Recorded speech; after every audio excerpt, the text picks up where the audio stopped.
தேயிலை தொழிற்சாலையிலிருந்து பாய்லருக்கு அருகில் ஏற்பட்ட தீ தொழிற்சாலை முழுவதும் பரவியதாக பணியாற்றிய ஊழியர்கள் தெரிவித்தனர்.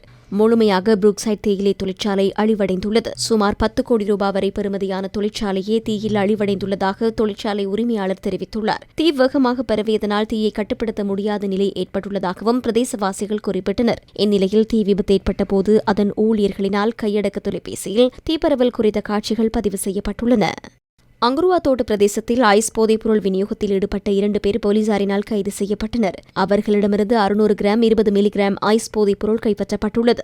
வீதி போக்குவரத்து சட்டங்களை மீறி அவர்கள் மோட்டார் சைக்கிளில் பயணித்த நிலையிலேயே கைது செய்யப்பட்டனர். செவனகல கட்டுப்பிலவாவியில் நீராடச் சென்ற இளைஞர் ஒருவர் நீரில் மூழ்கி உயிரிழந்தார்.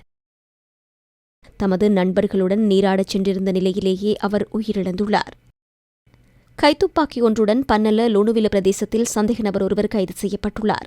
போலீஸ் விசேட அதிரடிப்படையினர் சந்தேக நபரை கைது செய்துள்ள நிலையில் குறித்த துப்பாக்கி வெளிநாட்டில் தயாரிக்கப்பட்டதென தெரியவந்துள்ளது.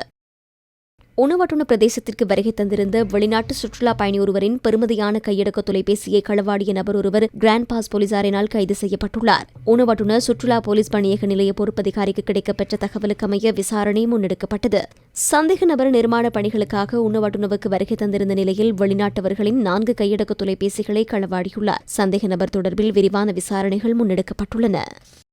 போதைப்பொருள் மற்றும் குற்றச்செயல்கள் தொடர்பில் போலீசார் தொடர்ச்சியாக சுற்றுவளைப்பு நடவடிக்கைகளை முன்னெடுத்துள்ளனர். நேற்றைய தினம் 25,290 பேர் சோதனைக்குட்படுத்தப்பட்டுள்ளனர். அவர்களில் 479 பேர் சந்தேகத்திற்கிடமான நிலையில் கைது செய்யப்பட்டுள்ளனர். குற்றச்செயல்களுடன் நேரடியாக தொடர்புடைய 21 பேர் இனம் காணப்பட்டுள்ளனர். பிடிவிராந்து பிறப்பிக்கப்பட்ட 165 பேரும் பகிரங்க பிடிவிராந்து பிறப்பிக்கப்பட்ட 107 பேரும் இவ்வாறு கைது செய்யப்பட்டுள்ளதாக போலீசார் தெரிவித்தனர். மது போதையில் வாகனம் செலுத்திய 62 பேரும் கைது செய்யப்பட்டுள்ளனர். மேலும் போக்குவரத்து குற்றங்களுக்காக 3,132 சாரதிகள் கைது செய்யப்பட்டுள்ளனர். நேற்றைய தினத்தில் முன்னெடுக்கப்பட்ட போதைப்பொருள் சுற்றி வளைப்புகளில் ஹெரோயின், ஐஸ், கொக்கைன் உள்ளிட்ட போதைப் பொருட்கள் கைப்பற்றப்பட்டுள்ளன. அத்துடன் 3 கிலோகிராம் கஞ்சா போதைப் பொருளும் கைப்பற்றப்பட்டுள்ளது. போதைப் பொருளுடன் சந்தேக நபர்கள் 448 பேர் கைது செய்யப்பட்டுள்ளதாகவும் 754 சுற்றி வளைப்புகள் முன்னெடுக்கப்பட்டுள்ளதாகவும் போலீசார் தெரிவித்தனர்.